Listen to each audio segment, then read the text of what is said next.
Shoot, Mare, napakahirap manuyo ng kaugali mo. Hindi ka naman makaangal dahil nagmana lang sa'yo. O diba, kuhang-kuha, pati kabondian ko. Ering at kabod na lang nag-pole dance, nakikita ko na tuloy yung future niya. Late na nga raw kami, kaya nagmamaktol siya. Siya kasi yung invited sa dibu, pero mas nauna pa akong gumayak. Grabe ka naman, halatang halata na takot kang malamangan. Syempre ako yung pinakamakupad gumayak, kaya nagpatiunan ako. Mahirap pala talaga kapag kaugali mo yung anak mo. Araw-araw ba naman, para kang nakikipag-away sa sarili mo. Kung alam ko lang na ganito, pinahid ko na lang sana siya sa kumot.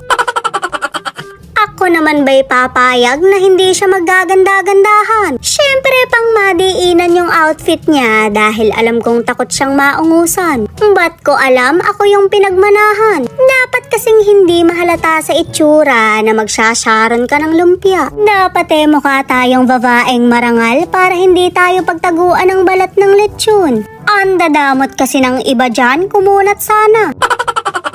Habang nagmamasarap nga ako, may naghuhuramentado dito. Napakatagal ko raw gumayak, hindi naman ako yung debutante. Ering at lalo na lang kaming tumagal dahil kontrabida yung ama niya. Shoot, Mare, itago ko raw yung sikmura. Conservative talaga siya pagdating sa junakis niya. Samantalang yung ina, labas na yung patipatot panabla pero wala pa siyang pakialam. Nauna nga silang bumaba dahil hindi pa ako tapos. Inip na inip siguro yung bebe ko kaya kabod na lang siyang nag-pole dance. Nakikita ko na tuloy kung ano yung magiging future niya. Go lang nak, huwag ka lang magiging manginginom. Huwag mo na akong gayahin kung ayaw mong tumagos sa pader. Punong-puno na nga yung bebe ko kaya sinundo na ako. Dati-rate, ama mo lang ang naghihintay sa akin. Samantalang ngayon, dalawa na kayong pikon na pikon. Ganon talaga katagal gumayak kapag Disney princess. Tatahi-tahimik lang ako pero ako si Cinderella, ang babaeng lasinggera. Syempre may regalo yung bebe ko dahil member siya ng 18 gifts. Yung ina naman member ng paluwagan. Lang Mare, masikip kaya eke. Ering at hindi pa nagsisimula yung program kaya nagpa-picture muna kami. Tinuturuan ko siya ng pangmalakasang posing ko. Syempre meron din kami ng bebe ko para mukha kaming magkasundo. Hindi ako pwedeng mawala ng pasensya dahil parang nawala na rin ako ng pasensya sa sarili ko. Nagpapakyut na nga siya dahil nagugutom na. Mamaya na anak, hindi ka pa nga bumabati. Baka naman isipin ng ibang bisita gutom tayo. O diba, kuhang-kuha niya rin yung kaplastikan ko dahil ngumiti siya nung may camera.